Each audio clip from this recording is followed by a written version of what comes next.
सर्वे जना सुखिनो भवन्तु। श्री वासुदेव। यस्य शरणमात्रेण न मोह न च दुर्गति न रोग न च दुःखानि तम अनन्तं नमाम्यहम्। এই প্রণাম মন্ত্রে বলা হয়েছে যস্য শরণমাত্রেণ, যাকে স্মরণ করা মাত্রেই, না মোহ না চ দুর্গতি, কোনো রকম মোহ কোনো রকম দুর্গতি, না রোগ না চ দুঃখানি, অর্থাৎ যাকে স্মরণ করা মাত্রই মোহ, দুর্গতি, রোগ এবং দুঃখ কোনো কিছুই আর বর্তমান থাকে না। যার স্মরণে সকল মোহ, দুর্গতি, রোগ এবং দুঃখের নাশ হয়, তম অনন্তং নমাম্যহম, সেই অনন্তকে আমরা প্রণাম করি। সেই অনন্তকে স্মরণ করেই আমরা আজ যোগ বাশিষ্ঠের অষ্টম পর্বের আলোচনা আরম্ভ করছি। এখানে গত পর্বে আমরা দেখেছি রামচন্দ্র তিনি বৈরাগ্য ভাবনায় আকুল হয়েছেন। এক বৈরাগ্য অগ্নি তার সমস্ত মনে দাউ দাউ করে জ্বলে উঠেছে এবং যোগ বাশিষ্ঠে বলা হয়েছে এটি একটি আশ্চর্যতম ঘটনা। এই যে বৈরাগ্যের একটা অনল যা বিষয় বিতৃষ্ণা যা রামচন্দ্রের মনে জেগে উঠেছে, এইটিকে নিয়েই হচ্ছে বৈরাগ্য প্রকরণ। এবং রামচন্দ্রের মনে এই যে বৈরাগ্যের ভাবনা, যেখান থেকে রামচন্দ্র খুব পরিষ্কার করে বলছেন, তিনি মহর্ষি বাল্মীকিকে বলছেন যে আপনি আমাকে সেই উপায় বলুন যার দ্বারা আমি পরম শান্তি লাভ করতে পারি, পরম মোক্ষ লাভ করতে পারি। এই সংসারের প্রতি আমার এতটুকু আর কোনো মাত্র আসক্তি অবশিষ্ট নেই। আপনি যদি সেরকম কোনো একটি উপায়, তেমন কোনো একটি জ্ঞান আমায় জানাতে পারেন, আর যদি এমন কিছু না জানাবার থাকে, না জানার থাকে, বা আপনি যদি আমাকে না জানাতে পারেন, তাহলে বা আপনি যদি আমাকে সে বিষয়ে কোনো উপদেশ দান না করেন, তাহলে আর আমি যদি সেই অতি উত্তম অত্যুত্তম শান্তির অধিকারী না হই, তাহলেও আমি সর্বপ্রকার কামনা এবং অহংকার পরিত্যাগ করব। আমি আহার করব না, জল পান করব না, বসন পরিধান করব না, স্নান দান উপবেশন কোনো কাজই আমি করব না, সম্পদ বিপদ কোনো কিছুতেই আমি ব্যাপৃত হব না, দেহত্যাগ ছাড়া আমার ভিন্ন কোনো আকাঙ্ক্ষাও থাকবে না।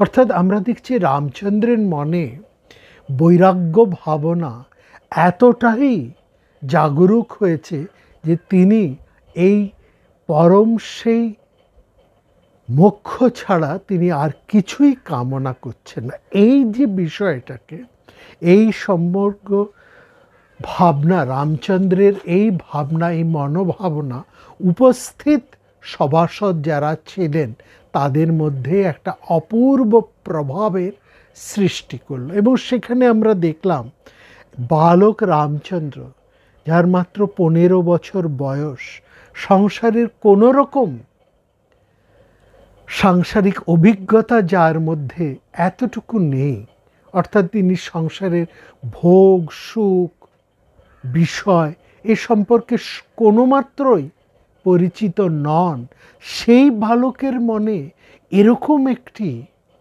বৈরাগ্যের, এমন এক ভয়ঙ্কর বৈরাগ্যের সৃষ্টি কিভাবে হলো, এটাই হচ্ছে আশ্চর্য। এবং এই অধ্যায়কে সেই জন্য বলা হয়েছে বৈরাগ্য প্রকরণ, বৈরাগ্যের অধ্যায়। বৈরাগ্য কি? এরপরেই যে অধ্যায়টি আরম্ভ হচ্ছে সেটি হচ্ছে মুমুক্ষু ব্যবহার প্রকরণ। কী ব্যবহারে, কোন উপায়ে একজন মানুষ মোক্ষ লাভ করতে পারেন সেই উপায় সম্পর্কে আলোচনা। এটি যোগ বাসিষ্ঠের দ্বিতীয় প্রকরণ বা মুমুক্ষু ব্যবহার প্রকরণ।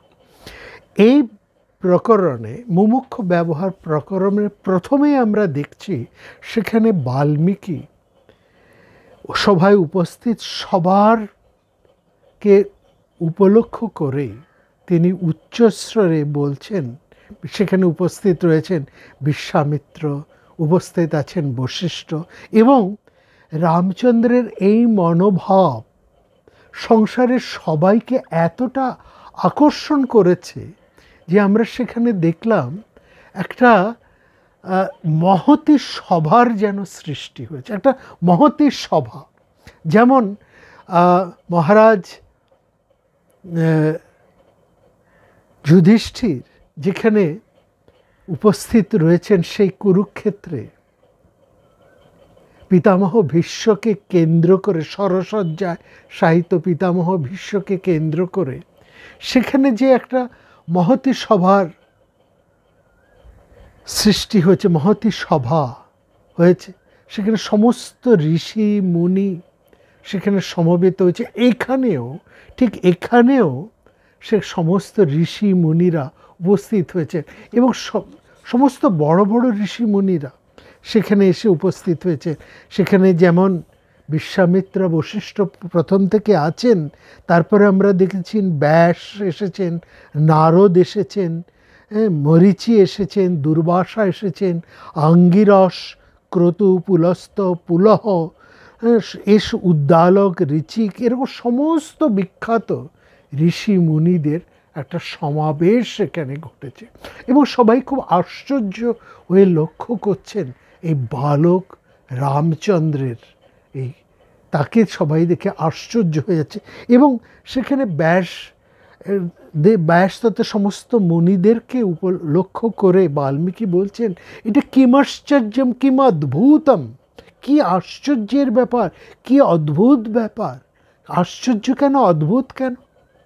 দেখুন, সংসারে বিতৃষ্ণ মানুষ সাধারণত সংসারের নানা ঘাত প্রতিঘাতে, দুঃখ পেতে পেতে, কষ্ট পেতে পেতে, যন্ত্রণা দীর্ণ হতে হতে, যন্ত্রণায় দগ্ধ হতে হতে তার সংসারের প্রতি কখনো একটা অনাসক্তির ভাব জন্মায় কিংবা তার মধ্যে একটা বৈরাগ্যের সৃষ্টি হয়।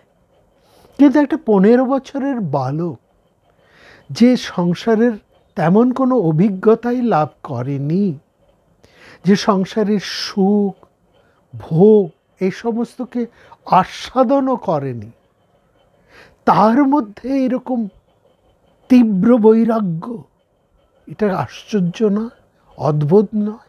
সেটাকেই লক্ষ্য করে বাল্মীকি বলছে কিমাশ্চর্যম, কি অদ্ভুতম।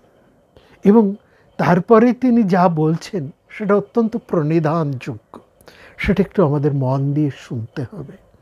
তিনি রামচন্দ্রকে সম্বোধন করছেন, বলছেন জ্ঞানী প্রবর রাঘব। রাঘব, রঘুবংশজাত তারাই হচ্ছেন রাঘব। এখানে রামচন্দ্র যেমন রাঘব, তেমন রামচন্দ্রের 4 ভাই অর্থাৎ ভরত, শত্রুঘ্ন, লক্ষণ, মানে অপরাপর যে 3 ভাই রয়েছেন রামচন্দ্রকে নিয়ে, 4 ভাই, এরা প্রত্যেকেই রাঘব। দশরথ রাঘব, কিন্তু লক্ষ্য করবেন এদের কাউকে রাঘব বলা হয়নি। রাঘব বলতে কিন্তু রামচন্দ্রকেই বোঝানো হয়। রাঘব মানে রঘুকুলের শ্রেষ্ঠতম সন্তান, রঘুকুলের শ্রেষ্ঠ সন্তান রামচন্দ্র। তাকে বলা হচ্ছে শুদ্ধ সত্য পরব্রহ্মস্বর। এবং রামচন্দ্রের প্রশংসা সেখানে করা হচ্ছে, যাকে দেখলেই মানুষ আনন্দ লাভ করে। রাম নামের অর্থই তো তাম, রা শব্দের মধ্যে যা আমোদিত করে। সমস্ত মানুষকে যা রম্য করে, আমোদিত করে, তাই হচ্ছে রামচন্দ্র। এই রম্যতা রামচন্দ্রের স্বভাবের থেকে, সে শুদ্ধ স্বভাবের থেকে। এই জন্য রামচন্দ্রকে বলা হচ্ছে শুদ্ধ ব্রহ্ম। সেই শুদ্ধ ব্রহ্মই দেহ ধারণ করে রামচন্দ্র রূপে অবতীর্ণ হয়েছেন এখানে। তাকে বলা হচ্ছেন, তিনি হচ্ছেন সেই বিষ্ণুর অবতার। সেই রামচন্দ্রকে বলছেন জ্ঞানী প্রবর। জ্ঞান সংসারে দু ধরনের, আমরা অনেকবার আলোচনা করছি। জ্ঞান দু ধরনের, একটা সাংসারিক জ্ঞান, যা সংসারে চলার জন্য যা প্রয়োজন, সেই সংসারে চলার জন্য যে সমস্ত জ্ঞান, যে সমস্ত শিক্ষার প্রয়োজন, সাংসারিক জ্ঞান। আরেকটা হচ্ছে পারলৌকিক জ্ঞান বা আধ্যাত্ম জ্ঞান, যা সাংসারিক জ্ঞানকে ছাপিয়ে যায়, যা মুক্তি দেয় মানুষকে, মানুষের তার নিজের পরিচয় সুলুক সন্ধান জানিয়ে দেয়, তার আত্মপরিচয় ঘটায়। তার প্রকৃত পরিচয় যে জ্ঞানের মাধ্যমে মানুষ লাভ করে, তাই হচ্ছে তার সেই শ্রেষ্ঠ জ্ঞান বা পরজ্ঞান বা অধ্যাত্ম জ্ঞান। সেই জ্ঞানের কথাই এখানে বলা হচ্ছে। সেই জ্ঞান ও প্রবর হচ্ছে রাঘব।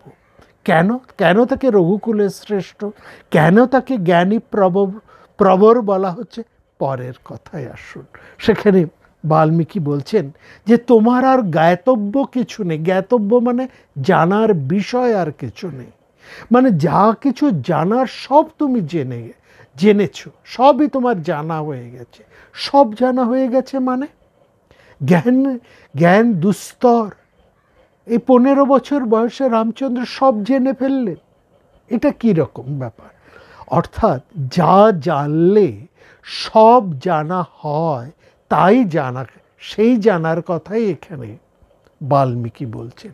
বলছে সংসারের আর সব আসল ব্যাপারই তুমি জেনে ফেলেছ। সংসার, এই যে সংসারে তুমি রয়েছ, এখানে তুমি সংসেজে আছো। সং মানে একটা অন্য রূপ ধারণ করেছো। তোমার প্রকৃত রূপকে ভুলে তুমি অন্য রূপ ধারণ করে এসেছো। এইটাই হচ্ছে সংসার। যে সংসার আমাদের প্রকৃত সত্তাকে, প্রকৃত পরিচয়কে, প্রকৃত স্বভাবকে, প্রকৃত রূপকে ভুলিয়ে রাখে বা ভুলিয়ে দেয়, সেটাই হচ্ছে সংসার। সেই সংসারের সংটাই হচ্ছে সার। আর যে সংটাকে বাদ দিতে পারে, প্রকৃত স্বরূপটাকে যে জানতে পারে, তার প্রকৃত স্বরূপটা যে শুদ্ধ স্বরূপ, বুদ্ধ স্বরূপ, মুক্ত স্বরূপ, এই স্বরূপটা যে জানতে পারে, সেই সংসারের শ্রেষ্ঠতম জ্ঞানটি সে জেনে ফেলেছে। তার আর জানার কোনো অবশিষ্ট নেই। অন্য কোনো জ্ঞান মানুষকে তার স্বরূপ জানতে সাহায্য করে না। একমাত্র এই অধ্যাত্ম জ্ঞান, যে জ্ঞানের মাধ্যমে একজন মানুষ তার নিজের পরিচয়, আত্মপরিচয়কে জানতে পারে, যা জানলে আর কোনো কিছুই জানার বাকি থাকে না, সেই জ্ঞানই হচ্ছে শ্রেষ্ঠতম জ্ঞান, চরমতম জ্ঞান বা প্রকৃত জ্ঞান। সেই জ্ঞানই লাভ করে ফেলেছেন রামচন্দ্র। সেই জন্য বলছেন তোমার আর কোনো কিছুই জ্ঞাতব্য নেই। তুমি স্বীয় সূক্ষ্ম বুদ্ধি বলেই সমস্ত কিছু জেনেছ। এখানে দেখুন বলা হচ্ছে সূক্ষ্ম বুদ্ধি বলে। সূক্ষ্ম বুদ্ধি, সূক্ষ্ম বুদ্ধিকে বলা হচ্ছে প্রমা বা প্রজ্ঞা। আমাদের এই বুদ্ধি আর প্রজ্ঞার মধ্যে একটা তফাৎ আছে।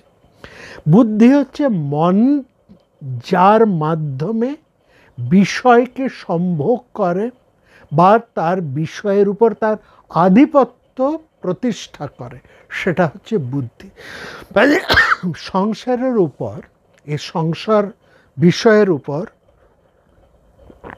মানুষ যে বুদ্ধির বলে বা যে বলের সাহায্যে নিজের আধিপত্য প্রতিষ্ঠা করে, সেটাই হচ্ছে সাধারণ বুদ্ধি। যেমন চোখ, মন, চোখ তো দেখে না, দেখে মন। কান তো শোনে না, শোনে মন। এরকম সমস্ত ইন্দ্রিয়ের অনুভবটা কিন্তু মনই করে। মনের নির্দেশেই চোখ দেখে, কান শোনে, ঘ্রাণ নেয়, জিহ্বা আস্বাদ করে, ত্বক স্পর্শের অনুভব করে, হাত কাজ করে, পা চলে ইত্যাদি। তার 10টি ইন্দ্রিয় সচল হয়, কাজ করে। কার নির্দেশে? মনের নির্দেশে। মনের ইচ্ছা এই সমস্ত ইন্দ্রিয়গুলি পরিপালন করে চলেছে এবং সমস্ত ইন্দ্রিয় তার বিষয়গুলোকে সেই মনের কাছে এনে অর্পণ করছে, অর্থাৎ মনের নির্দেশ। এই মন যার মাধ্যমে এই নির্দেশ দান করছে, যার মাধ্যমে মন এই বিষয়কে সম্ভোগ করছে, উপভোগ করছে, সেটাই হচ্ছে বুদ্ধি। কিন্তু অর্থাৎ এই বুদ্ধিটাও জড়। যেমন মন হচ্ছে জড় বিষয়, তেমনি বুদ্ধিও হচ্ছে জড় বিষয়। কিন্তু এই মন এবং বুদ্ধির ওপরে সেটি হচ্ছে প্রজ্ঞা। সেই প্রজ্ঞা মনকে শাসন করে, শাসন করে মনকে সংসারের এই সমস্ত জায়গার থেকে তুলে এনে তাকে প্রকৃত সত্য দেখতে সাহায্য করে, তাকে প্রকৃত পরিচয় লাভ করতে সাহায্য করে। যে প্রজ্ঞার, যে বুদ্ধির বলে মন সাংসারিক বিষয়ের থেকে আসক্তি শূন্য হয়ে প্রকৃত বিষয় জানার জন্য, এই মনই কিন্তু জানে, এই মন যেমন এই সাংসারিক বিষয় জানে, এই মনই কিন্তু সেই অধ্যাত্ম বিষয়কেও জানে, তাই তো? তাহলে যে বুদ্ধির দ্বারা মন সাংসারিক বিষয় হতে সরে এসে নিজের স্বরূপ জানতে সচেষ্ট হয় বা স্বরূপ পরিচয় লাভ করে, তাকেই বলা হয় প্রজ্ঞা। সেখানে এই প্রজ্ঞার কথাই এখানে বলা হচ্ছে। বলছে তোমার সেই সূক্ষ্ম বুদ্ধি, মানে সেই প্রজ্ঞার বলে তুমি সমস্ত কিছু জেনেছো। সার জিনিসটা তুমি জেনেছো যে এই সংসারটা অসার, এই সমস্ত কিছু আমাদেরকে আমাদের স্বরূপ থেকে ভুলিয়ে রেখেছে, আমাদের প্রকৃত পরিচয়টাকে ভুলিয়ে রেখেছে। আমাদের তৃষ্ণাই যে সমস্ত দুঃখের কারণ, সমস্ত শোকের কারণ, সমস্ত ভয়ের কারণ, সমস্ত যন্ত্রণার কারণ, সমস্ত লাঞ্ছনার কারণ, সেটা তুমি জানতে পেরেছো। শুধু জানতে একটু তোমার জানার বাকি আছে। সেইটা কি বলছে? কেবল স্বল্প মার্জনা তোমার প্রয়োজন, একটুখানি তোমার মার্জনা, একটুখানি তোমাকে মাজতে হবে। কি মাজতে হবে? কি মার্জনা করতে হবে? বলছে তোমার স্বভাব নির্মল বুদ্ধিরূপ দর্পণ এর মধ্যে সামান্য একটু মালিন্য রেখা আছে। এখানে আমাদের একটা প্রশ্ন আসে, শ্রীরামচন্দ্র যার মধ্যে এমন তীব্র বৈরাগ্য, যিনি সংসারের প্রতি এত বিতৃষ্ণ, এতটুকু তার আকর্ষণ নেই, তার মনের মধ্যে এই তার মনের মধ্যে এই মালিন্য রেখা কোথার থেকে আসে? কি করে তার মনের মধ্যে এই মালিন্য রেখা আসে? এটা হচ্ছে সেই কথা যে মনকে আমরা যা একটি আলোচনায় যোগ বাশিষ্ঠের একটি পর্বে আমরা বলেছি, মন হচ্ছে আমাদের প্রত্যেকের মনের, আসলে প্রত্যেকটা মনই হচ্ছে একটা আয়না বা দর্পণ। আয়না বা দর্পণ বলতে আমরা কি বুঝি? একটা স্বচ্ছ দর্পণ, তাই না? একটা স্বচ্ছ দর্পণ। আয়নার কথা মনে হলেই আমাদের মনে হবে যে একটা স্বচ্ছ দর্পণ, পরিষ্কার ঝকঝকে দর্পণ, যেখানে আমি আমার নিজের মুখখানা এবং সেই সঙ্গে অন্যান্য সমস্ত বিষয় আমরা তার মধ্যে স্পষ্ট সুন্দরভাবে দেখতে পাব। সেরকম আমাদের প্রত্যেক মানুষের মনটা আসলে কিন্তু ওই স্বচ্ছ আয়নার মতন, দর্পণের মতন, মুকুরের মতনই ঝকঝকে। তাহলে কিন্তু তার মধ্যে আমাদের এই যে বাসনা, এই যে চোখের দিয়ে যে রূপ দেখার, এর আরও নানা কিছু দেখব, আরও বাইরের জিনিস দেখব, আরও বাইরের জিনিস শুনব, আরও বাইরের খাবার আস্বাদন করব, আরও বাইরের বিষয়কে উপভোগ করব, এই যে তৃষ্ণা, এই তৃষ্ণাটাই আমাদের সেই দর্পণের মধ্যে একটা প্রলেপ, একটা ঘন থেকে ঘন, যত আমাদের তৃষ্ণা বাড়ে ওই প্রলেপটা তত ঘন থেকে ঘনতর হয়ে যায়, যার ফলে সেই দর্পণে আর আমরা আমাদের প্রকৃত মুখ, প্রকৃত পরিচয়, প্রকৃত চেহারাটাকে আর দেখতে পাই না। একটা সুন্দর উদাহরণ দেওয়া হয়েছে, বলা হচ্ছে এই যে আমরা কিসের ফলে নিজেদের, চোখ থাকলে তো দেখতে পাই না, চোখ দেখতে হলে আমাদের একটা আলোর দরকার হয়, আলো না থাকলে আমরা দেখতে পাই না। সে আলোটা আমাদের ভেতরের আলো, বাইরের আলো, দুটো আলোই সমানভাবে থাকতে হয়। বাইরের আলোকে বলা হচ্ছে সূর্য। সূর্য হচ্ছে সেই জ্ঞান, জ্ঞানাগ্নি, সে জ্ঞানের আলো আমাদের দেখায়। বাইরে আলো আছে, এই জ্ঞান মানে নলেজ। দেখুন, জ্ঞান আলো থাকলেই যে দেখতে পাবো তা নয়। শুধু একটা প্রদীপ জ্বালালাম, একটা আলো জ্বালালাম, সূর্য উঠলাম, তাহলে কি আমরা সব জিনিস ঠিক ঠিক দেখতে পাবো? যদি আমাদের সেই বিষয় সম্পর্কে জ্ঞানটা না থাকে, তাহলে কি আমরা দেখতে পাবো? তাহলে আলো থাকলেও হবে না, সেই সম্পর্কে একটা জ্ঞানও আমাদের থাকতে হবে। জ্ঞান ইজ সো ইম্পর্টেন্ট এখানে। সূর্যকে সেই জন্য বলা হচ্ছে জ্ঞানাগ্নি, জ্ঞানরূপ অগ্নি বা জ্ঞানরূপ আলো, যে শুধু আমাদেরকে দেখতে সাহায্য করে না, যা জিনিসকে দেখায় তার প্রকৃত পরিচয়টাও আমাদেরকে জানতে, চিনতে, অনুভব করতে সাহায্য করে। এবার সে সূর্য আর আমার চোখ দুটোই ঠিক আছে। সূর্য চিরভাস্বর, আমাদের চোখও মনে করুন ঠিক আছে, কোনো রকম তার মধ্যে এতটুকু ক্যাটারাক্ট বা ছানি পড়েনি। তাহলেই সূর্য থাকলেই, চোখ থাকলেই কি আমরা সবসময় দেখতে পাবো? না। যদি আমাদের দুইয়ের মাঝখানে ধরুন মেঘ এসে যায়, অজ্ঞান রূপ মেঘ এসে যায়, ঘন মেঘ এসে যায়, তাহলে কিন্তু আমরা সূর্যটাকেও দেখতে পাবো না। আর সূর্য এবং আমাদের চোখও আছে, ওইদিকে সূর্যও আছে, আমরা পরস্পরকে দেখতে পাবো না। এবং সূর্য না থাকায় আমাদের দেখার জায়গায় একটা অন্ধকার, একটা তমিশ্রা এসে যাবে। তাহলে ওই যে মেঘটা, এটা সাময়িক, এটা চিরস্থায়ী না। মেঘটা সরে গেলেই আবার সেই ঝকঝকে সূর্য এবং আমাদের চোখ দিয়ে আবার আমরা দেখতে পাবো। এই যে সাময়িক মেঘটাই কিন্তু আমাদের দেখার, চেনার, বোঝার একটা অন্তরায়। সেরকম এইটাকে বলা হচ্ছে অজ্ঞান, এটাকে বলা হচ্ছে মোহ, এটাকেই বলা হচ্ছে আসক্তি। সেইটা এসে পড়ে আমাদের এই মনের উপরে, স্বচ্ছ দর্পণের উপরে, যেটা আমাদের যত বেশি বাসনা, যত বেশি আসক্তি, সেটা আমাদের এই মনোদর্পণের উপর তার তত বেশি প্রলেপ ফেলতে থাকে, তত মোটা প্রলেপ পড়তে থাকে, যার ফলে আমাদের দেখা আরও কঠিন থেকে কঠিনতর হয়ে যায়। কিন্তু রামচন্দ্র, এটা না হয় আমাদের কথা, রামচন্দ্র তার বুদ্ধি তো শুদ্ধ নির্মল, কিন্তু এবং তিনি বৈরাগ্যবান, সেই 15 বছর বয়সেই তার মধ্যে বৈরাগ্যের দহন এতটা, তাহলে তার মনের মধ্যে প্রলেপ এলো কোথার থেকে?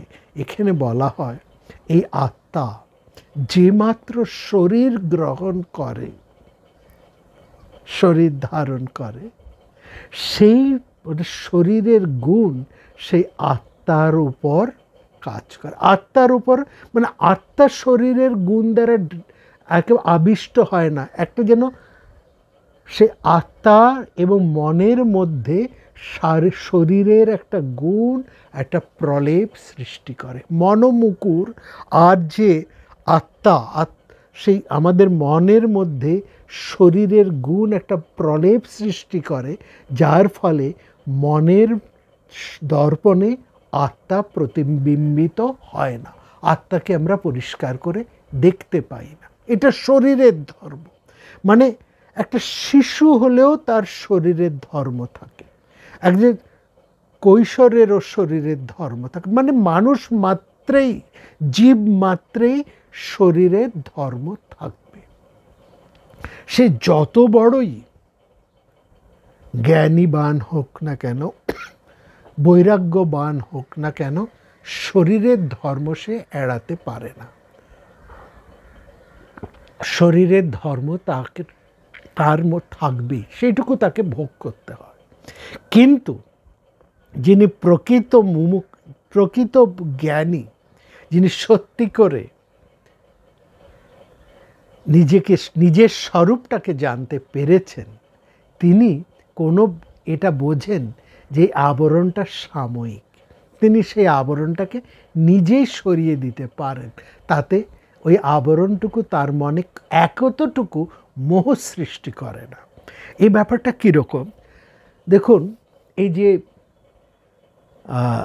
সূর্য গ্রহণ হয়, একটা সময় ছিল যখন সূর্যগ্রহণ সম্পর্কে সাধারণ মানুষ অজ্ঞ ছিল, তাদের ধারণা ছিল না।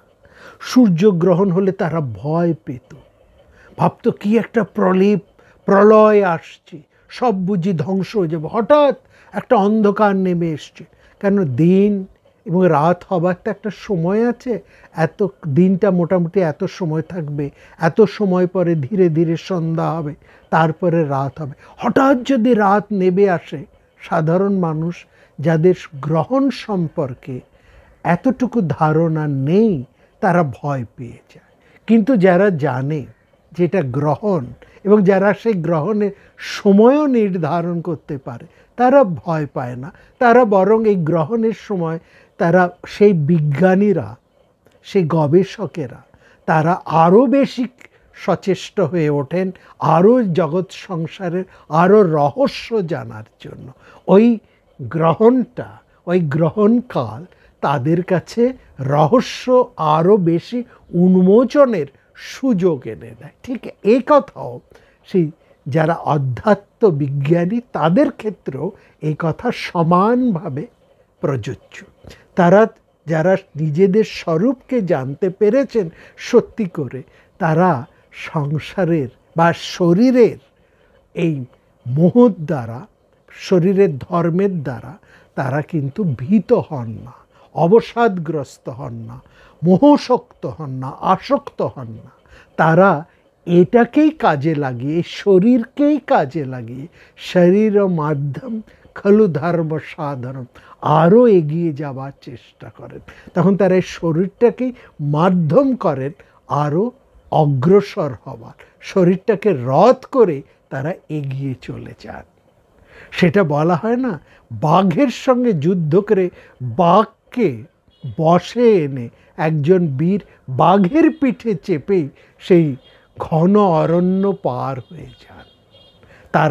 তিনি কিন্তু বাঘকে ভয় পান না। যিনি বীর, সে কিন্তু বাঘকে ভয় পায় না। বাঘকে যুদ্ধ করে পরাস্ত করে, সেই বাঘকে বশীভূত করেই এই ঘন অরণ্য বাঘের পিঠে চেপেই তিনি পার হয়ে যান। এই হচ্ছে সেই বীর। কে সেই বীর? যে নিজের স্বরূপকে প্রকৃতভাবে জেনেছে। এই হচ্ছে ব্যাপার। সেখানে বাল্মীকি রামচন্দ্রকে বলছেন, তোমার স্বভাব নির্মল, কিন্তু বুদ্ধিরূপ দর্পণে সামান্য মার্জনার প্রয়োজন আছে। এই মার্জনাটুকু করলেই তুমি মুক্ত হয়ে যাবে। সেই মার্জনাটুকু নেই বলেই তোমার বৈরাগ্য এসছে, তুমি ছটপট করছো। তুমি এটা বুঝতে পারছো, এইটুকু বুঝতে পারছো যে এটা ঠিক নয়, এটা প্রকৃত সত্য নয়, এটা প্রকৃত অবস্থা নয়, এটা তোমার প্রকৃত স্বরূপ নয়। সেটা জানার জন্য তুমি তীব্র হয়ে উঠেছো, ব্যাকুল হয়েছো। তোমার এই ব্যাকুলতা, উন্মাদনা জেগেছে, এবং সেটা তুমি জানতে পারছো না। কেন না, তোমার সেই স্বভাব নির্মল বুদ্ধিরূপ দর্পণে একটুখানি প্রলেপের সৃষ্টি হচ্ছে। সেই প্রলেপটুক থেকে মুক্ত করে দিলেই তুমি মুক্ত হয়ে যাবে। বলেই তিনি একটা উদাহরণ দিলেন, বললেন, দেখো ওই যে তোমার পিতার কাছে, মহারাজ দশরথের পাশে হৈম সিংহাসনে যে ব্যাসদেব বসে আছেন, মহর্ষি ব্যাস, তার পুত্র শুকদেব, যিনি আজন্ম শুদ্ধ, তারও মনে এরকম তোমার মতনই অশান্তি হয়েছিল। তিনিও সেই বিবেক, তার মধ্যেও এরকম বিবেকের সৃষ্টি হয়েছিল। তিনি নিজের বিবেক বলে বিচার করে যা প্রকৃত সুন্দর সত্য গুরু কৃপায় তিনি তা লাভ করেছিলেন। রামচন্দ্র বললেন, তাহলে আপনি আমাকে সেই ব্যাসদেবের কথা বলুন। এখানে সেই যোগ বাসিষ্ঠ আমাদেরকে এক স্তর থেকে আরেকটা স্তরে নিয়ে যান, এক কাহিনী থেকে আরেক কাহিনীর মধ্যে দিয়ে। একদম মনে আছে যোগ বাসিষ্ঠের প্রথমেই আমরা বলেছি, যোগ বাসিষ্ঠ এমন এক মুমুক্ষ ধর্মের কথা আমাদেরকে বলছে, যা আমাদেরকে স্তরে স্তরে একের পর এক একটা স্তর উন্নীত করছেন এবং সেখানে এক একটি কাহিনী আমাদের কাছে তুলে নিয়ে আসছে। সেখানে রামচন্দ্র জিজ্ঞেস করছেন কিভাবে ব্যাসদেবের পুত্র শুকদেব প্রথমে অশান্তি এবং তারপরে শান্তি লাভ করলেন, সেই কাহিনী আপনি আমাকে বলুন। এই যে কাহিনী, অর্থাৎ ব্যাসদেবের সাথে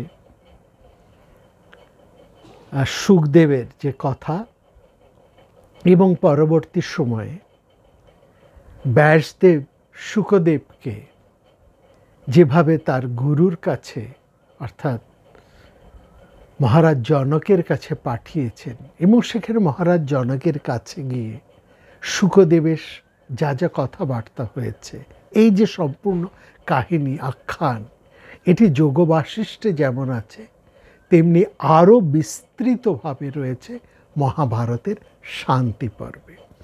যোগ বাসিষ্ঠে আছে একটু সংক্ষিপ্তভাবে, মহাভারতের শান্তি পর্বে আছে সেটা একটু বিস্তৃতভাবে। আমরা মহাভারতের সেই শান্তি পর্ব থেকে আমরা এই শুকদেবের এই আখ্যানটি আপনাদের কাছে উপস্থাপন করব।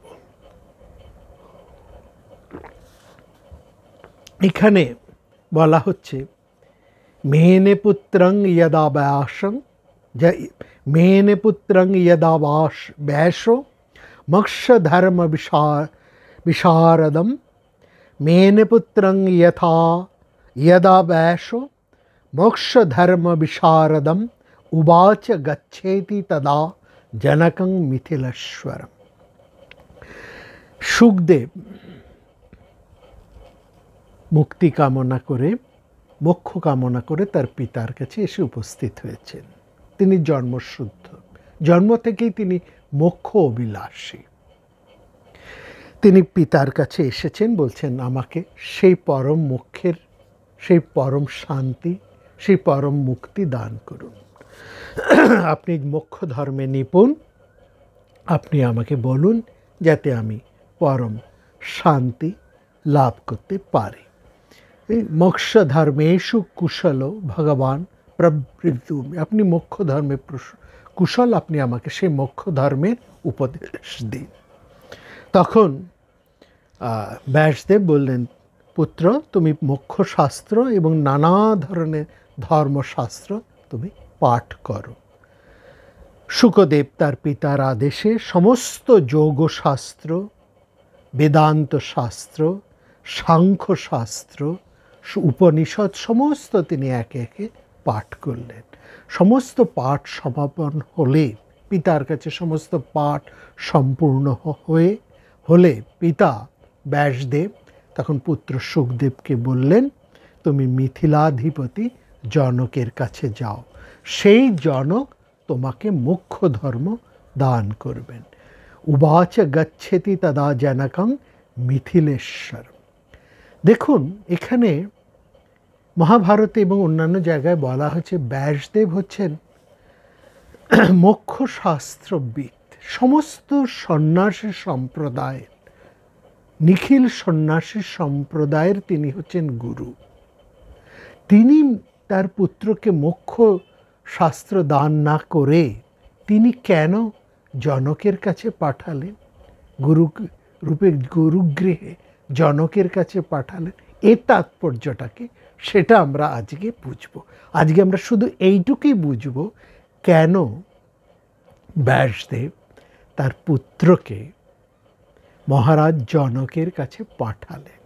এবং সেই সঙ্গে আমরা এটাও জানব, এই আমাদের যোগ বাশিষ্ঠ এবং মহাভারত দুই আমাদের দেখাচ্ছে কিভাবে, কোন মনোবৃত্তি নিয়ে, কোন মনোভাব নিয়ে একজন শিষ্য তার গুরুর কাছে উপস্থিত হবেন। এটা ভীষণ গুরুত্বপূর্ণ, এবং এটা এতটা গুরুত্বপূর্ণ এখনকার সময়ে যেন এটা আরও অনেক বেশি গুরুত্বপূর্ণ বর্তমান সময়ের জন্য, যেখানে আমরা দেখছি যে শিক্ষাক্ষেত্রে একটা নৈরাজ্য তৈরি হয়েছে। ছাত্র শিষ্যের মধ্যে যে সম্বন্ধ, যে সম্পর্ক, যে শ্রদ্ধা এবং স্নেহ, পরস্পর যে বিশ্বাস, সেটা যেন কোথায় নষ্ট হয়ে যাচ্ছে। এবং ছাত্ররাও কেন কোথাও যেন একটা দুর্বিনীত হয়ে যাচ্ছে। এটাও তো হবার কথা নয়। শিক্ষকরাও সম্মানটা রাখতে পারছেন না, এমনও তো হবার কথা নয়। এই ছাত্র সম্পর্ক, ছাত্র এবং শিক্ষকের মধ্যে যে একটা মধুর সম্পর্ক, একটা শ্রদ্ধার সম্পর্ক, একটা আস্থা বিশ্বাসের সম্পর্ক, তার মধ্যে একটা ফাটল রেখা দেখে ধরা দিচ্ছে। এবং সেখানেও অভিভাবকরা, তারাও কি ভূমিকা পালন করছে, সেটাও বিরাট বড়। এবং সেই জন্য আজকের আলোচনাটা অত্যন্ত তাৎপর্যপূর্ণ। আমরা বলেছি, বারবার আমরা এই কথা বলি, সমস্ত শাস্ত্র গ্রন্থ, সমস্ত পুরাণ ইতিহাস যা নিয়ে আমরা আলোচনা করি, সেটা কেবলমাত্র সেই সময়ের জন্য তা নয়। কিন্তু শাস্ত্র সেটাই বলে সেই বিষয় শাস্ত্রের মর্যাদা লাভ করে যা ভাবিকালের বা সর্বপ্রকার কালের জন্যই উপযুক্ত। যদি রামায়ণ, মহাভারত বা এই যোগ বাশিষ্ঠ ইত্যাদি যাবতীয় পুরাণ, উপনিষদ, বেদ যা কিছু, সেটা যদি শুধুমাত্র সে প্রাচীন সময়ের জন্যই থাকতো, তাহলে এই কালে তার কোনো গুরুত্ব থাকতো না, তার কোনো তাৎপর্য থাকতো না, তার কোনো পড়ার তেমন প্রয়োজনও থাকতো না, তার জানার, চর্চা করার কোনো প্রয়োজনই থাকতো না। এটা চিরকালীন, চিরকালের সমকালীন, এটা বলা যায়। সর্বকালীন, সর্বযুগের, সর্বকালের, সর্বদেশের, সব মানুষের জন্য। এটা কেবলমাত্র ভারতবর্ষের এই মানুষদের জন্য তা নয়, সারা বিশ্বের সমস্ত মানুষের জন্যে। সবাই তা নিজের বলেই দাবি করতে পারে। এটাই হচ্ছে বিশেষ, এবং প্রত্যেক কালেরই তা উপযোগী। এইটাই হচ্ছে সবচাইতে গুরুত্বপূর্ণ, এবং সেই বিষয়টা নিয়েই আজকে আমরা আলোচনা করছি। দেখুন, এখানে ব্যাসদেব তার পুত্রকে বুঝতে পারলেন। এখানে খুব পরিষ্কার করে বলা হচ্ছে, ব্যাসদেব তিনি বুঝতে পেরেছেন যে যোগ শাস্ত্রাঞ্চ সতং ব্রহ্মা শ্রিয়াযুক্তং, বলছেন সতং ব্রহ্মা শ্রিয়াযুক্তং ব্রহ্মতুল্য পরাক্রমম। এই জায়গাটা ভীষণ গুরুত্বপূর্ণ। পিতা ব্যাসদেব বুঝতে পেরেছেন যে তার ছেলে ব্রহ্ম লাভের একেবারে উপযুক্ত হয়েছে, এবং ব্রহ্মতুল্য পরাক্রম, অর্থাৎ তার পুত্র ব্রাহ্মণোচিত সাত্ত্বিক শ্রী সমন্বিত এবং সেই রকমই প্রভাবশালী এবং মোক্ষ ধর্মে বিশারদ। তার যা কিছু জানার, সমস্ত গুণ, সমস্ত কিছু জানা তার সম্পূর্ণ হয়ে গেছে। একটুখানি তার বাকি আছে, একটুখানি তার বাকি আছে। সেইটুকু দিলেই তার শিক্ষা সম্পূর্ণ হবে। সেই একটুখানি, সেই সামান্যটুকু নিজে না দিয়ে পুত্রকে অধিকতর, যেন পুত্রকে আরেকটা শিক্ষা দেবার জন্যই তিনি গুরুর কাছে, গুরুরূপী গুরুগৃহে পাঠাচ্ছেন তারই যজমান জনকের কাছে। জনক হচ্ছেন ব্যাসদেবেরই যজমান, অর্থাৎ ব্যাসের জনকের গুরু হচ্ছেন ব্যাস, তার শিষ্যের কাছে পাঠাচ্ছেন। অনেক সময় আমরা এটা দেখেছি, এটা আমরা অনেকেই দেখেছি এবং নিজেদেরও এই অভিজ্ঞতা আছে। একজন প্রকৃত গুরু তার শিষ্যকে, তার সন্তানকে তার যোগ্যতর শিষ্যের কাছে কিন্তু পাঠিয়ে দেন। যে জ্ঞান, যে শিক্ষা পিতা দিতে পারেন, কিন্তু পিতা না দিয়ে তার উপযুক্ত শিষ্যের কাছে তার নিজের সন্তানকে পাঠিয়ে দেন অধিকতর যোগ্য করে তোলার জন্য। এটার একটা বিশেষ গুরুত্ব আছে।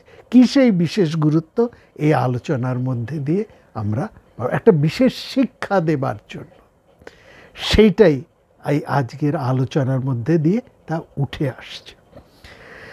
এবং জনক বুঝতে পারলেন যে তার পুত্র সর্বপ্রকার গুণে গুণান্বিত, সর্বপ্রকার শ্রী সমন্বিত এবং ব্রহ্মজ্ঞান লাভের একেবারে উপযুক্ত পাত্র। প্রায় ব্রহ্মজ্ঞান সে লাভ করেছে, ব্রহ্মজ্ঞান তার হয়ে গেছে।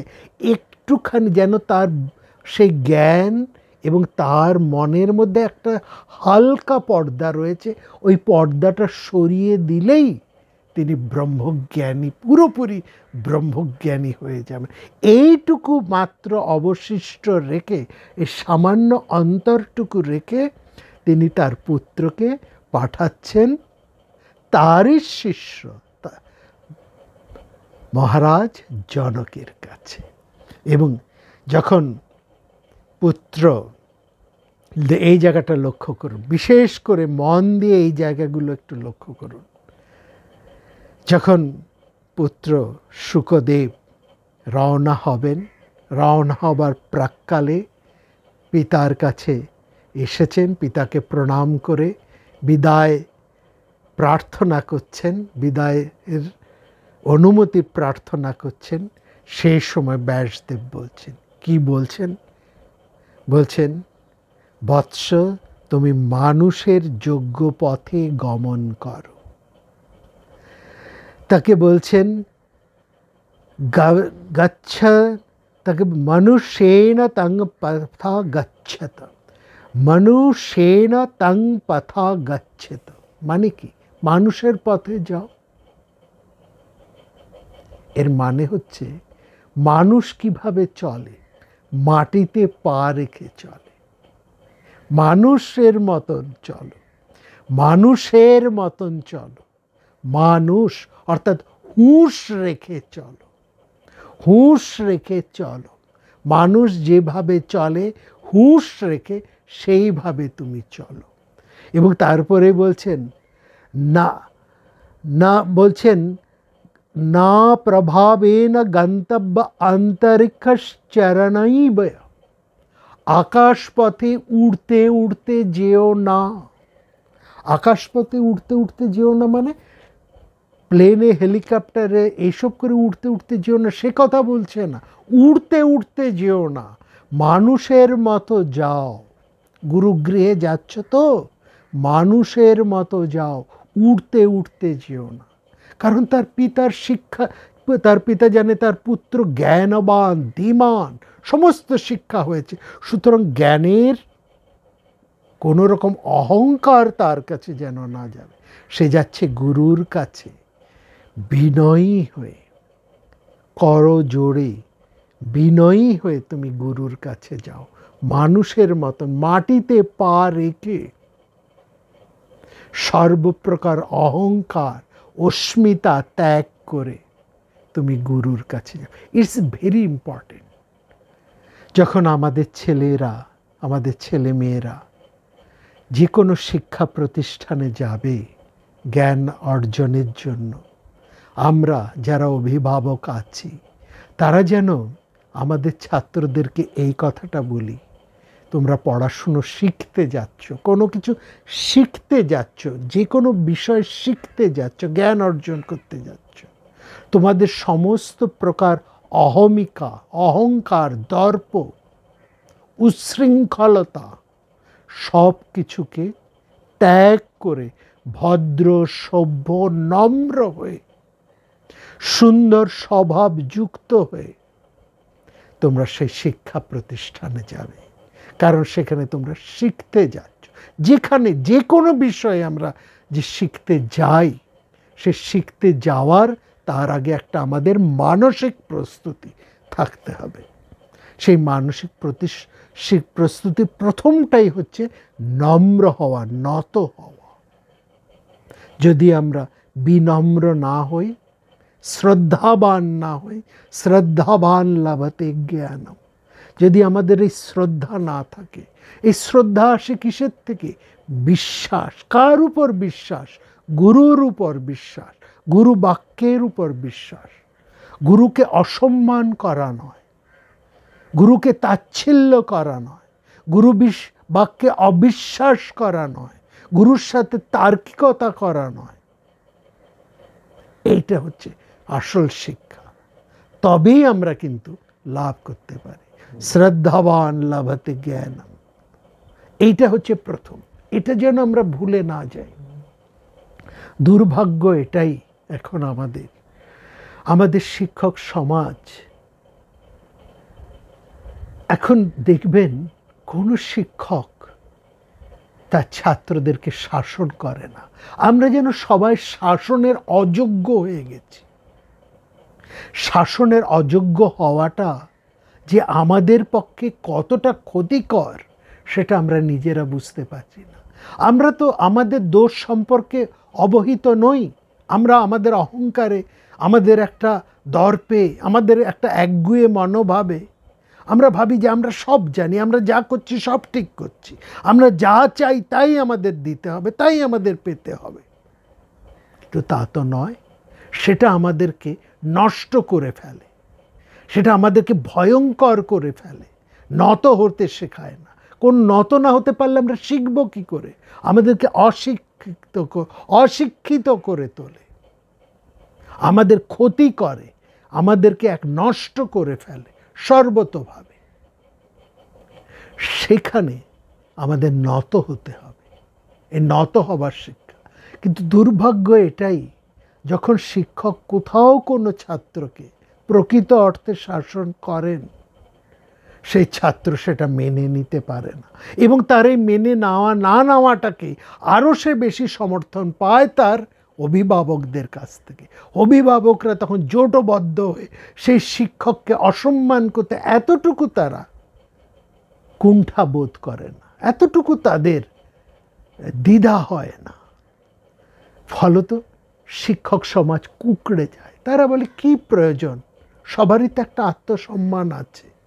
তারা বলে শিখলে শিখবে, না শিখবে। এটা যে আমাদের পক্ষে কত ক্ষতিকর, আমরা আমাদের ছাত্রদের, আমাদের সন্তানদের কতটা নষ্ট করে ফেলছি, সেটা আমরা নিজেরাই কিন্তু বুঝতে পারছি না। শিক্ষক যদি ছাত্রদের শাসন করে, অভিভাবকরা সেখানে গিয়ে আমরা স্লোগান দিই, সেই শিক্ষককে ক্ষমা চাইতে বাধ্য করি, সেই শিক্ষককে আমরা অপসারিত করি, এতটাই আমরা বোদ্ধা হয়ে গেছি, এতটাই আমরা জ্ঞান সব শিখে গেছি, জেনে গেছি। তাহলে ছাত্রকে শিক্ষাঙ্গনে পাঠানোর কি প্রয়োজন? নিজেরাই শিক্ষা দিন। যদি শিক্ষকের মর্যাদাটাই আপনারা রাখতে না পারেন, তাহলে নিজেরাই নিজেদের সন্তানদেরকে শিক্ষা দিন না। শিক্ষাঙ্গনে পাঠানোর কি প্রয়োজন? যার ফলে দেখে সে ছাত্ররা বেপরোয়া হয়ে যায়। তারা দেখে যে অন্যায় করলে পার পেয়ে যাচ্ছে, তারা সমর্থন পাচ্ছে, আর এই সমর্থন আরও অন্যতরভাবেও তাদের কাছে আসে। একটা দুষ্ট রাজনৈতিক চক্র থেকেও আসে। দুষ্ট রাজনীতিবিদেরা তারা তাদের স্বার্থ চরিতার্থ করার জন্য এই সমস্ত দুর্বলমতি, এই সমস্ত ছেলে মেয়েদেরকে ব্যবহার করে। দে ইউজ দেম, অ্যান্ড তাদের স্বার্থ পরিপূরণ হলে দে থ্রো আউট দেম। তখন কিন্তু আর হায় হায় করলেও কিছু করার থাকে। এই অভিজ্ঞতা আমরা সবাই কম বেশি জানি, সবার এই অভিজ্ঞতা আছে, তবু আমরা নিজেদেরকে সংশোধন করছি না। সেখানে দেখুন, ব্যাসদেব তার শিষ্যের কাছে পাঠাচ্ছেন তার পুত্রকে, যেই পুত্র সমস্ত শিক্ষায় শিক্ষিত, তাকে সেই পূর্ণ শিক্ষাটা ব্যাসদেব নিজেই দিতে পারতেন, তবু তিনি গুরুর কাছে পাঠাচ্ছেন। এবং পাঠাবার আগে তিনি বলছেন, মানুষেন তং পথ গচ্ছত, মানুষের পথে তুমি যাও। মানুষের পথে মানে নত হয়ে যাও, মান হুঁশ নিয়ে তুমি যাও, কোনো বাচালতা নিয়ে তুমি সেখানে যাবে না, নত হয়ে যাও। না প্রভাবে না গন্তব্য অন্তরিক্ষ চরণে না, আকাশপথে উড়তে উড়তে তুমি যেও না। এবং তারপরে বলছেন, এতে সুখদেব বিস্মিত হননি, কেন সুখদেব এটুকু জানতেন। সুখদেব যেমন পিতা তেমন পুত্র। পিতা সুখদেব বলতেন, তাই তো, সেটাই তো উপায়। সুখদেব তাতে বিস্মিত হননি। ব্যাস পুনরায় বললেন, সরলভাবে যাবে, সুখান্বেষী হয়েও না, কিংবা উত্তম পান ভোজনের আকাঙ্ক্ষাও করবে না। কারণ উত্তম পান ভোজন, এই যে তুমি ভালো খাওয়ার এসব, তা আসক্তি উৎপাদন করে। আর জবৈ নৈব গন্তব্যং ন সুখানেন আশিনা তথা নান্যষ্টব্য বিশেষস্তু বিশেষা হি প্রসঙ্গিনা। তারপরে বলছেন, অহংকার ন কর্তব্য, তুমি যার কাছে যাচ্ছ তার প্রতি তুমি কোনো অহংকার বা স্পর্ধা দেখাবে না। রাজতা না কর্তব্য যাজ্যতস্মি না নরাধিপে, সে রাজার কাছে গিয়ে তুমি কোনো দর্প অহংকার করো না। তিনি আমার শিষ্য, অতএব তুমি গুরুপুত্র রূপে দর্প নিয়ে সেখানে যাবে না, যাবে বিনীত শিষ্যের ভাব নিয়ে। স্থাবঞ্চ বশে তস্য তেছে শিষ্যতি সংশয়ম, তুমি তার অধিকারে থাকবে, তার অধীন হয়ে থাকবে, তার উপর তুমি কোনো রকম স্পর্ধা অহংকার দর্প দেখাবে না।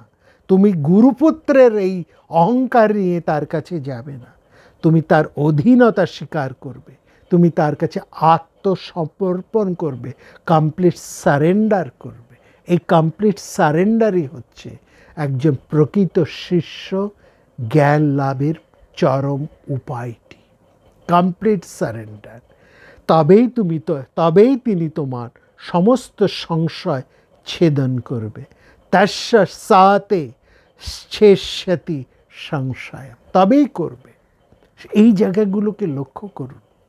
বলছে সরলভাবে যাবে, সরল থাকবে তুমি, কোনো রকম বক্র হবে না, নিজের কোনো রকম দিমাগ দেখাবে না, এবং সেখানে গিয়ে কোনো রকম অসৎ বৃত্তি অবলম্বন করবে না, কোনো রকম অহংকার করবে না, কোনো রকম বক্রতা করবে না, কোনো রকম সুখান্বেষী হয়েও না। এটা বলছে, কোনো রকম সুখান্বেষী হও না, কিংবা উত্তম পান ভোজনের অন্বেষণ করো না, ভালো খাবে ভালো পড়বে এরকম নয়। কোন শিক্ষকের কাছে যাবে, আমরা সেই সময় দেখেছি যারা শিখতে যেতেন, শিক্ষক বা ছাত্র, কারো কাছে বিলাসিতার কোনো ব্যাপার ছিল না, কত সহজ সরল অনাড়ম্বর জীবন ছিল। এই যে ঠাকুরমশাইয়ের কাছে আমরা যেতাম, কত সহজ সরল অনাড়ম্বর জীবন তার। এরকম ঠাকুরমশাই কেন, সেকালের সমস্ত জ্ঞানী মানুষেরাই এরকম ছিলেন। একটা এই অনাড়ম্বর প্রিয়তাই ছিল তাদের শিক্ষার মূল মন্ত্র। তারা জানতেন যেখানে বিদ্যা চর্চা হয়, যেখানে জ্ঞান চর্চা হয়, সেখানে কোনো রকম আড়ম্বরতার কোনো স্থান নেই। কারণ এই আড়ম্বর, সুখের এই অনুসন্ধান, এই জিনিসগুলো একটা মানুষের একটা আসক্তি তৈরি করে। তাহলে মন ওই আসক্তি, ওই সুখের দিকেই চলে যায়, জ্ঞানের দিকে, জ্ঞান শিক্ষার দিকে আর থাকে না। মন তখন অন্য দিকে প্রমত্ত হয়ে ওঠে। মন তখন আর এই শিক্ষা গ্রহণ, পড়াশুনো, চর্চা, জ্ঞান চর্চার প্রতি আর কিন্তু মনোনিবেশ, তার মনটা তখন নিবেশিত থাকে না। মনোযোগটা তখন শিক্ষাকে বাদ দিয়ে আর সমস্ত কিছুর দিকে ধাবিত হয়। সেই জন্য বলছেন, সরলভাবে থাকবে, সরলভাবে যাবে, সুখান্বেষী হবে না, উত্তম পান ভোজনাদির অন্বেষণ করবে না। কারণ এই সমস্ত সুখ আসক্তি উৎপাদন করে। That's a very important. এই জায়গাগুলোকে এইটা একজন সত্যি বলতেও খারাপ লাগে।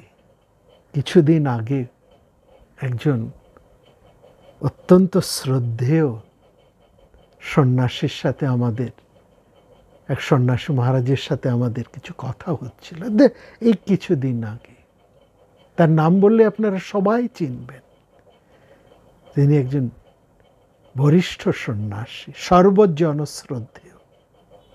তিনি কথায় কথায় বললেন, দুঃখের কথা এটাই, এখন যারা এই আসেন, অর্থাৎ সন্ন্যাসী হতে যারা আসে, যারা সন্ন্যাসী হয়, তারা প্রতিষ্ঠানের মর্যাদার থেকেও, প্রতিষ্ঠানের গুরুত্ব থেকেও, তার অধ্যাত্ম শক্তির থেকেও সেই প্রতিষ্ঠানে কতটা সুখ সুবিধে পাওয়া যায়, কতটা আরাম আছে, কতটা সেখানে ভালো ব্যবস্থা আছে, তার দিকেই তাদের দৃষ্টি বেশি। তিনি অত্যন্ত খেদের সাথে, দুঃখের সাথে এটা বললেন। আমরাও ভাবি এই সন্ন্যাস কথার কি এটাই অর্থ? সন্ন্যাস শব্দের অর্থ তো সর্বপ্রকার ত্যাগ, সম্যকভাবে ত্যাগ, আসক্তি ত্যাগ। সেখানে যারা সন্ন্যাসী, যারা জ্ঞান চর্চা করেন, জ্ঞানব্রতী, তারাও কিন্তু এক অর্থে সন্ন্যাসী। তারা বিদ্যৎ সন্ন্যাসী বলা হয়। যারা জ্ঞান চর্চা করেন, জ্ঞানের সাধক, তাদেরকে বলা হয় বিদ্যৎ সন্ন্যাসী বা বিদ্যৎ সন্ন্যাস তারা গ্রহণ করেছেন। তাদের পড়াশুনোতেই তারা এতটা নিবিষ্ট হয়ে যান, জ্ঞান চর্চায় এতটা নিবিষ্ট হয়ে থাকেন, অন্য কোনো দিকে তাদের এতটুকু তাদের আর দৃষ্টি মাত্র থাকে না, এতটুকু তাদের আসক্তি মাত্র থাকে না। সেইটা হচ্ছে সবচাইতে বড় জিনিস। সেখান থেকেই আমরা যেন কোথায় সরে যাচ্ছি, এটা আমাদের দুর্ভাগ্য। সেখানে পিতা কিভাবে তার সন্তানকে গুরুর কাছে পাঠাচ্ছেন, এটা হচ্ছে বড় শিক্ষা।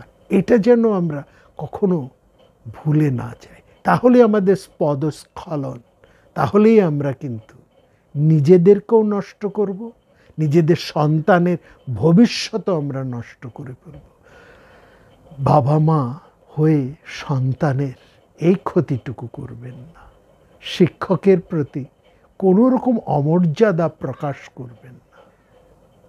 শিক্ষক সম্বন্ধে কোনো রকম সমালোচনা, কোনো রকম বাজে কথা, অশ্রদ্ধার কথা দয়া করে, অনুগ্রহ করে, বা বড় কারো সম্পর্কে কোনো রকম অশ্রদ্ধার কথা নিয়ে আপনার সন্তানদের কাছে বলবেন না।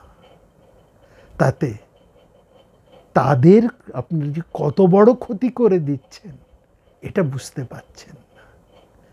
তারা যদি তাদের শিক্ষকদেরকে, তাদের বড়দেরকে অশ্রদ্ধা করতে শেখে, সেই অশ্রদ্ধা আপনার প্রতি চতুর্গুণ হয়ে ফিরে আসবে, এটা জানবেন। যাই হোক, উপস্থিত হয়েছেন শুকদেব জনকের রাজ্যে। জনকও তেমনি গুরু। তিনি খবর পেয়েছেন, তিনি ঠিক বুঝতে পেরেছেন শুকদেব কি কারণ এসেছেন মোক্ষ জ্ঞান লাভের জন্য। সুতরাং তিনিও তেমন গুরু, তাই না? না হলে ব্যাস কি আর জনকের কাছে তাকে পাঠাতেন? এবং জনক সম্পর্কে ব্যাসদেব কিন্তু খুব চমৎকার কথা বলে দিয়েছেন। বলছেন তিনি হচ্ছেন ধর্ম কৌশল রাজা, মোক্ষ শাস্ত্র বিশারদা, যজ্ঞমমসা সদ্যদ ব্রুয়াত তৎকার্যম অবশঙ্কায়া। বলছেন তার ছেলেকে, শুকদেবকে, ব্যাসদেব যাবার আগে এই এত কথা তো বললেন, তারপর এটাও বললেন, সেই মিথিলার জনক, তিনি আমার শিষ্য হয়েও আমি তাকে শ্রদ্ধা করি। তার কাছে তুমি কোনো রকম অহংকার নিয়ে, পৌরোহিত্যের, ব্রাহ্মণের অহংকার নিয়ে তুমি তার কাছে যেও না। তুমি তার অধীন হয়ে থাকবে এবং তুমি জানবে তিনি তাকে বলছেন তিনি ধর্মে নিপুণ সধর্ম কুশল, এবং শুধু ধর্ম নিপুণ তো বটে, সেই জন্য তো তিনি একজন শ্রেষ্ঠ রাজা, সবচেয়ে বড় রাজা, রাজ চক্রবর্তী। ধর্ম নিপুণ না হলে তো আর তিনি রাজ চক্রবর্তী হতে পারেন না। সেই সঙ্গে তিনি শুধু কেবলমাত্র সম্রাট নন, রাজ চক্রবর্তী নন, তিনি একজন রাজর্ষিও মোক্ষ শাস্ত্র বিশারদা। তিনি যেমন ধর্মে সুনিপুণ তেমনি তিনি মোক্ষ শাস্ত্রেও বিশারদ। সুতরাং তিনি যা বলবেন তা তুমি নিঃশঙ্ক চিত্তে তাই পালন করবে। সযদ ব্রুয়াত, তিনি যা বলবেন তৎ কার্যম অবিশঙ্কায়া, কোনো রকম শঙ্কা না রেখে, কোনো রকম প্রশ্ন, কোনো রকম দ্বিধা না রেখে, অবিশঙ্কা তুমি তা পালন করবে। যা তিনি বলবেন নিঃশঙ্ক চিত্তে, নিঃসংকোচে, নিঃশঙ্ক চিত্তে তুমি তা পালন করবে। এইবার জনক তো তেমন গুরু, তিনি পরীক্ষা করে নিচ্ছেন ব্যাসদেব এই শুকদেব সত্যি ব্রহ্মজ্ঞানের অধিকারী কিনা।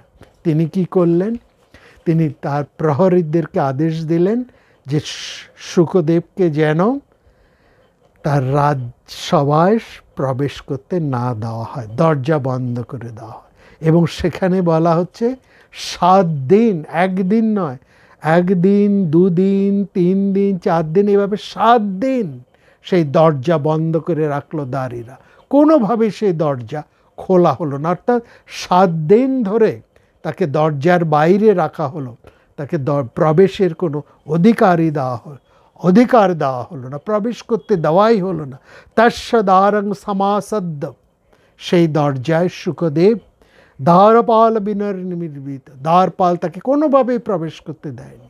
শুকদেব কি করলেন, তিনি কি সেখানে স্লোগান দিলেন, চেঁচালেন, দরজা পেটালেন, দরজা ভাঙার চিৎকার করলেন, বললেন ওহে আমি ব্যাসপুত্র এসেছি, দরজা খোলো, খবর দাও তোমাদের রাজাকে? না, তিনি কোনো রকম বৈকল্য প্রদর্শন করলেন না। তিনি কি করলেন, স্থিত, এখানে বলা হচ্ছে স্থিত ধ্যান পরযুক্ত ধীধীত প্রবিশ, তিনি সেখানে স্থির হয়ে ধ্যানপর হয়ে সেই দরজায় দাঁড়িয়ে রইলেন। 7 দিন তিনি সেই দরজায় দাঁড়িয়ে রইলেন। এবং তিনি সেখানে দাঁড়িয়ে আছেন, এই যে সূর্যের তাপে দীর্ঘ পথ তিনি অতিক্রম করে পায়ে চলে এসেছেন, পথে শ্রান্তি, ক্ষুধা, পিপাসা, পরিশ্রমে আকুল হয়েও শুকদেব ক্লান্তি বা গ্লানি যুক্ত হননি, কিংবা সূর্যের তাপে সেখান থেকে তিনি সরেও যাননি। ওই দরজায় তিনি একেবারে স্থির হয়ে ধ্যান চিত্তে অপেক্ষা করছেন। না চাপধাস্য সন্তপ্ত, না চা আতপধ্বস্ত সন্তপ্ত, আতপ মানে সূর্য তাপে তিনি সন্তপ্তও হলেন না। ক্ষুদ পিপাসা শ্রমান্বিত, খিদা পিপাসা পথশ্রমে তিনি এতটুকু গ্লানিযুক্ত, এতটুকু তিনি ক্লান্তিযুক্ত হলেন না। প্রত্যামিতি গ্লায়তি না বা না পাইতি বা তথাপত, তিনি সেখানে সূর্যের তাপে সহ্য করে প্রথম থেকে একইভাবে 7 দিন সেই দরজার কাছেই তিনি দাঁড়িয়ে রইলেন। 7 দিন সেখানে দাঁড় করাবার পর মহারাজ তাকে আদেশ দিলেন, এবার ওকে আসতে বলো, প্রবেশ করতে দাও রাজধানীতে। রাজধানীতে প্রবেশ করে রাজপথে তাকে আরও 3 দিন দাঁড় করিয়ে রাখলেন রাজপথের মধ্যে।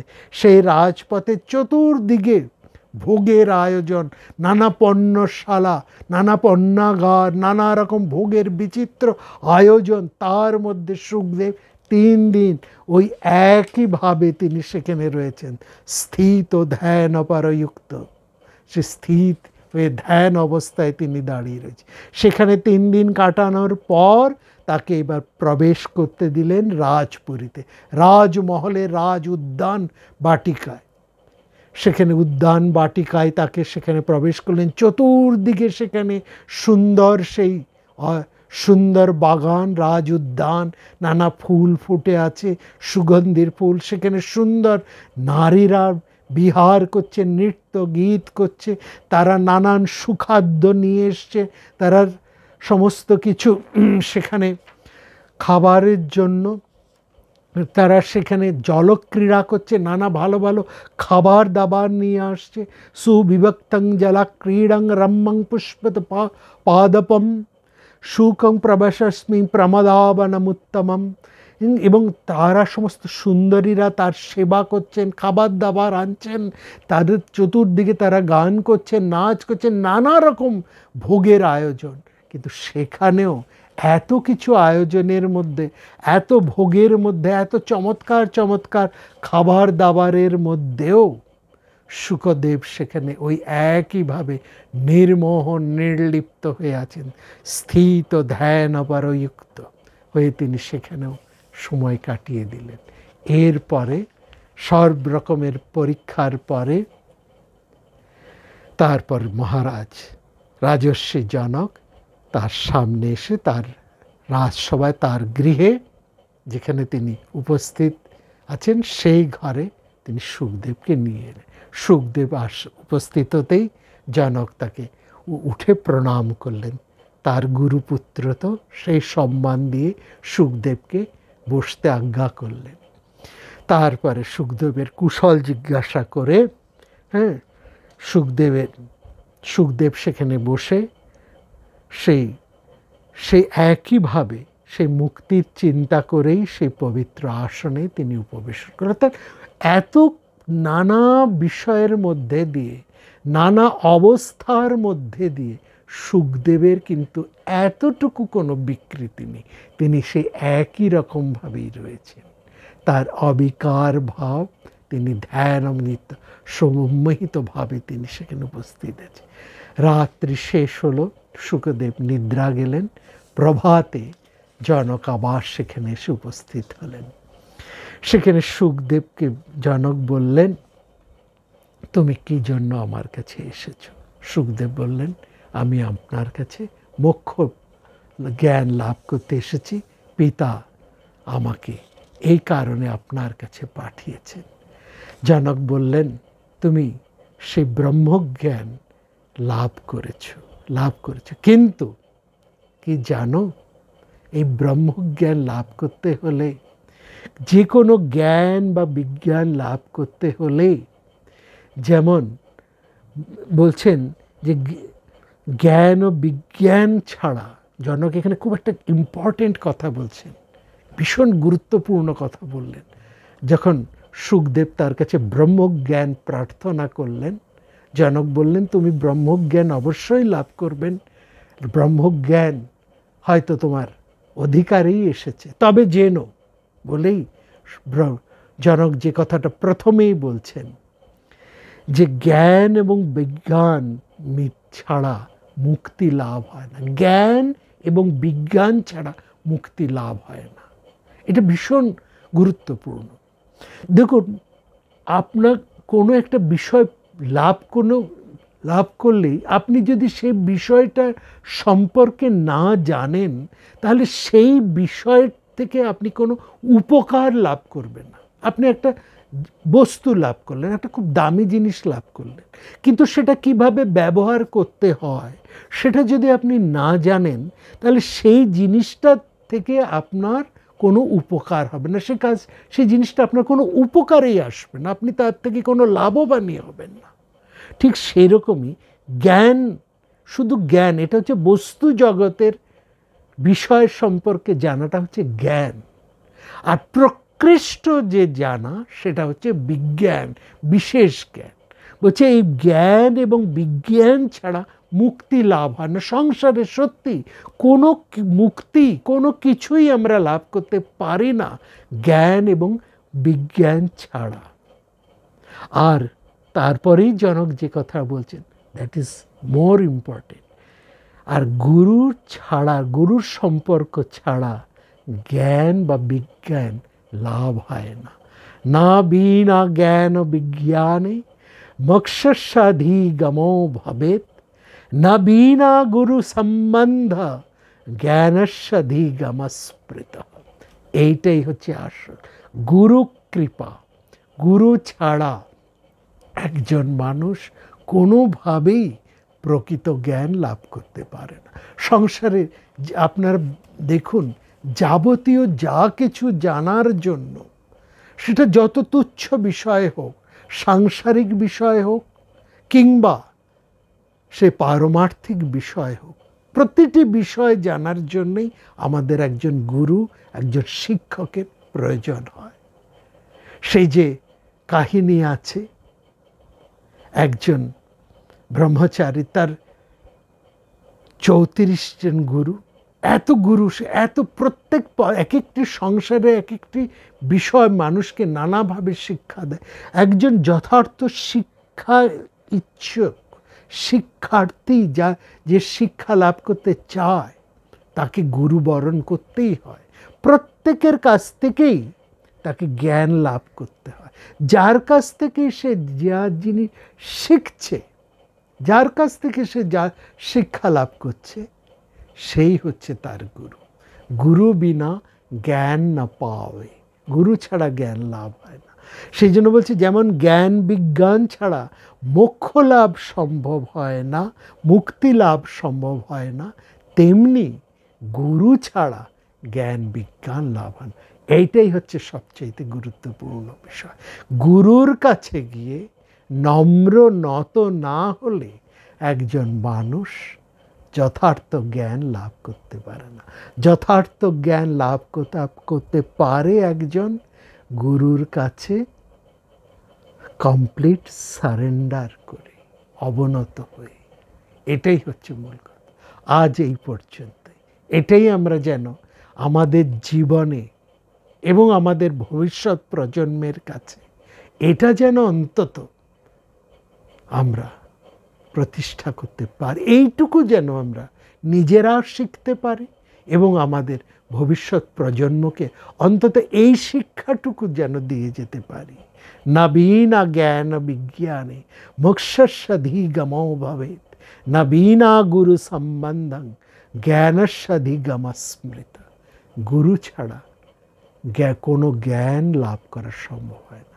আর কেমনভাবে গুরুর কাছে যেতে হবে, গুরুর কাছে কিভাবে থাকতে হবে, কি সম্বন্ধে তার সাথে সম্বন্ধিত হতে হবে এবং কিভাবে তার প্রসন্নতা লাভ করতে হবে, এইটি হচ্ছে আসল জানা।